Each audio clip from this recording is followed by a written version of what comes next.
कि चलेला जिला में हमारे शासनीय बाली कि चलेला जिला में हमारे शासनीय बाली तनवा धोके तो छोड़ पर शासन जाई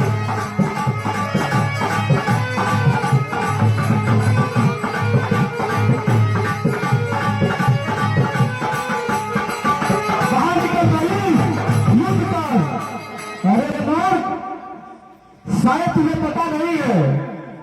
अरे की बातें बातें तो मर्डर हो जाला जानत न करिया है बातें बातें तो मर्डर हो जाला जानत न करिया है अपना घर में ना खाए सुबह निकाली के लिया है अरे तेरी भलाई इतने में